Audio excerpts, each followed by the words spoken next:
Hello students, welcome to this video. आज के इस वीडियो में हम cell the unit of life का सेकंड लेक्चर करने वाले हैं, जिसमें हम करेंगे an overview of cell.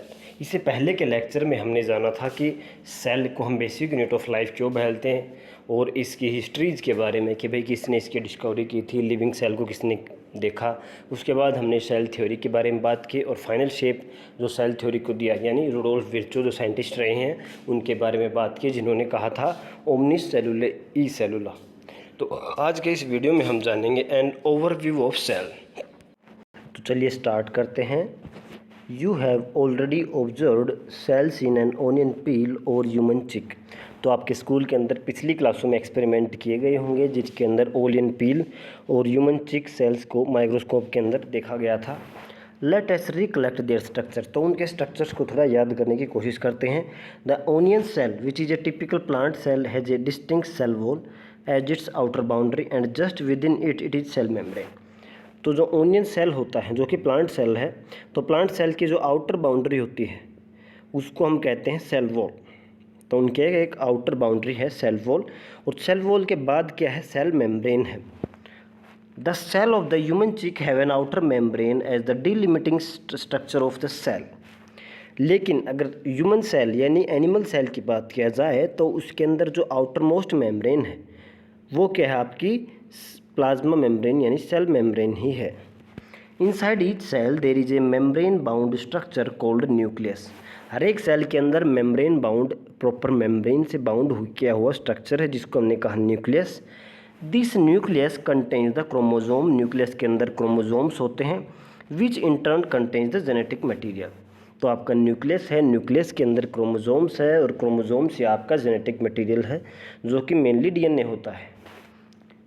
Sales that have membrane bound nuclei are eukaryotic cell.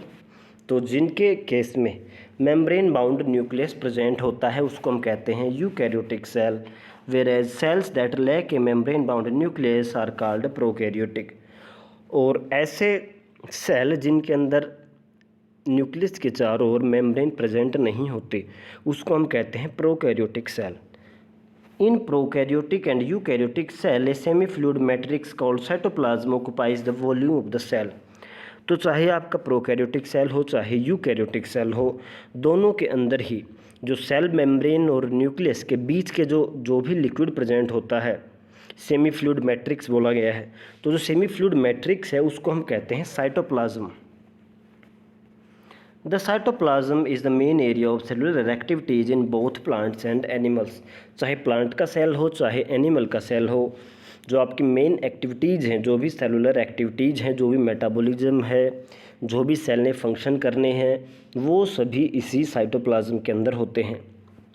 Various chemical reactions occur in it to keep the cell in living state. Cell को ज़िंदा रखने के लिए, सेल को लिविंग स्टेट में रखने के लिए साइटोप्लाज्म के अंदर बहुत सारी केमिकल रिएक्शंस हर समय चलती रहती हैं। आगे देखिए, besides the nucleus eukaryotic cell have outer membrane bound distinct structure called organelles. Eukaryotic cells के अंदर न्यूक्लियस के साथ साथ बहुत सारे मेम्ब्रेन बाउंड स्ट्रक्चर्स होते हैं, जिसको हम कहते हैं ऑर्गेनेलीज। और उनका नाम है जैसे कि endoplasmic reticulum, Golgi complex, lysosomes, mitochondria, microbodies and vacuoles. ये क्या है, ये आपके अलग अलग सेल ऑर्गेनेलीज हैं जो कि न्यूक्लियस के अलावा यूकैरियोटिक सेल्स के अंदर प्रेजेंट होते हैं। प्रोकैरियोटिक सेल्स लैक सच मेम्ब्रेन बाउंड ऑर्गेनेलीज। याद रखना है, प्रोकैरियोटिक सेल्स के अंदर ऐसे मेम्ब्रेन बाउंड सेल ऑर्गेनेलीज नहीं होते। आगे देखिए, ribosomes are non membrane bound organelles found in all cells both eukaryotic as well as prokaryotic cell. Ribosomes एक ऐसा स्ट्रक्चर है जो कि क्या है, नॉन मेम्ब्रेन बाउंड है, यानी इसके चारों मेम्ब्रेन नहीं है। तो ये मेम्ब्रेन लेस स्ट्रक्चर है जो कि यूकैरियोट और प्रोकैरियोट दोनों के अंदर प्रेजेंट होगा। Within the cell ribosomes are found not only in cytoplasm but also within the two organelles, यानी क्लोरोप्लास्ट एंड माइटोकॉन्ड्रिया। देखिए, राइबोसोम ऐसा नहीं है कि सिर्फ साइटोप्लाज्म के अंदर ही प्रेजेंट होते हैं, ये सेल ऑर्गेनेलीज हैं दो, जैसे कि क्लोरोप्लास्ट है प्लांट सेल के अंदर, माइटोकॉन्ड्रिया है आपका, और रफ एंडोप्लाज्मिक रेटिकुलम है। तो इन तीनों के ऊपर भी राइबोसोम्स प्रेजेंट होते हैं। तो आपने यदि एंडोप्लाज्मिक रेटिकुलम के बारे में जानते होंगे कि भी ये दो टाइप का होता है, स्मूथ एंडोप्लाज्मिक रेटिकुलम और रफ एंडोप्लाज्मिक रेटिकुलम। तो जो रफ एंडोप्लाज्मिक रेटिकुलम है उसका सरफेस रफ है, क्यों है? क्योंकि उसके सरफेस के ऊपर राइबोसोम्स प्रेजेंट है। तो हमने क्या जाना, राइबोसोम्स क्या है? Non membrane bound cell organelle है, जो कि यूकैरियोट और प्रोकैरियोट दोनों के अंदर प्रेजेंट होता है। राइबोसोम साइटोप्लाज्म के अलावा क्लोरोप्लास्ट, माइटोकॉन्ड्रिया और रफ एंडोप्लाज्मिक रेटिकुलम के ऊपर भी पाया जाता है। आगे देखिए, animal cells contain another non membrane bound organelle called centrosome which help in cell division. सिर्फ एनिमल सेल के केस में ही एक दूसरा नॉन मेम्ब्रेन बाउंड, यानी इसकी भी मेम्ब्रेन नहीं है, एक नॉन मेम्ब्रेन बाउंड ऑर्गेनेली है जिसको हम कहते हैं सेंट्रोसोम। और सेंट्रोसोम फंक्शन क्या करता है? तो ये सेल डिवीज़न के अंदर हेल्प करता है। तो याद रखना है, सेंट्रोसोम सिर्फ एनिमल सेल में ही प्रेजेंट होता है। आगे देखिए, cell differ greatly in size, shape and activities. जो सेल की जो साइज़ होती है, शेप होती है, आकार होता है, और उसके एक्टिविटीज़ यानी फंक्शन होते हैं, वो अलग अलग होते हैं। बहुत ज़्यादा डिफरेंस पाया जाता है अलग अलग सेल्स के अंदर। उनका अलग अलग साइज़ होता है, अलग अलग शेप होती है, अलग अलग वो एक्टिविटीज़ यानी फंक्शन करते हैं। For example, mycoplasma, the smallest cell are only 0.3 micrometre in length. एक प्रोकैरियोटिक बैक्टीरिया है माइकोप्लाज्मा। माइकोप्लाज्मा के अंदर सेल वॉल नहीं होती है, इस चीज़ को याद रखना है। Mycoplasma do not have cell wall, all bacteria have cell wall. तो एक एक्सेप्शन होता है माइकोप्लाज्मा, माइकोप्लाज्मा के पास कोई सेल वॉल नहीं है। तो देखिए, माइकोप्लाज्मा जो कि स्मॉलेस्ट सेल है उसका साइज होता है 0.3 micrometre in length, while the bacteria जो कि दूसरे बैक्टीरिया हैं उनका हो सकता है 3 to 5 माइक्रोमीटर। और माइकोप्लाज्मा आपका 0.3 माइक्रोमीटर, 1 माइक्रो में 10⁻⁻⁶ मीटर होते हैं। आगे देखिए, the largest isolated single cell is the egg of an ostrich. आपने छोटी क्लास में पढ़ा होगा कि लार्जेस्ट सेल क्या होता है, तो हमने कहा था ऑस्ट्रिच एग हम बोल देते हैं। तो ये क्या होता है? लार्जेस्ट सिंगल सेल होता है। Among multicellular organism human red blood cells are 7 micrometre in diameter.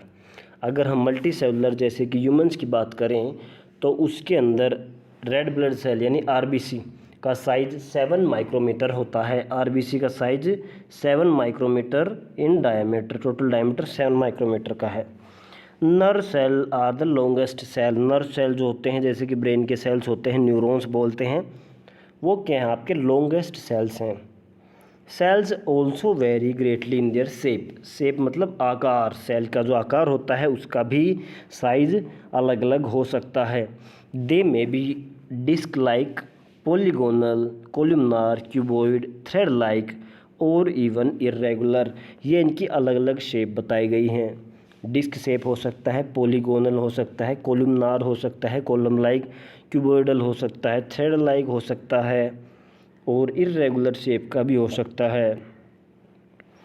The shape of a cell may vary within the function they perform. जो शेप है, जो आकार है सेल का, वो बदल सकता है, जैसे वो फंक्शन के ऊपर डिपेंड करता है। हो सकता है कि उसके फंक्शन जो कर रहा है उसके कारण उसकी अलग शेप हो। तो ये आपके जो डायग्राम्स दिए गए हैं वो अलग अलग शेप दिखाई गई है। देखिए नीचे लिखा हुआ है diagram showing different shape of cells. तो आपको क्या करना है? इनकी प्रैक्टिस करनी है, याद रखना है। रेड ब्लड सेल्स आपको बताया था round and biconcave. White blood cell amoeboid होते हैं, या इसको हम इर्रेगुलर शेप बोल सकते हैं। कोलुमनार होते हैं आपके लॉन्ग और नैरो। ये आपका नर्व सेल है, ब्रांच आपने देखा है पहले। ये आपका ट्रैकिड्स है, प्लांट के अंदर वस्कुलर टिश्यूज होते हैं उसके अंदर पाया जाता है। ट्रैकिड्स इलोंगेटेड सेल होते हैं। और प्लांट के अंदर ही मीजोफिल सेल्स होते हैं जिसके अंदर क्या आपका क्लोरोफिल प्रेजेंट होता है। लीफ के अंदर पाए जाते हैं, राउंड और ओवल शेप। तो इसके याद रखने हैं। रेड ब्लड सेल्स आपके हैं round and biconcave. White blood cell है अमीबॉइड। कोलुमनार हैं आपके long and narrow. Nerve cell हैं आपके ब्रांच्ड एंड लॉन्ग। ट्रैकिड्स आपके इलोंगेटेड और मेसोफिल सेल हैं आपके round and oval. Lecture third में हम जानेंगे प्रोकैरियोटिक सेल्स के बारे में।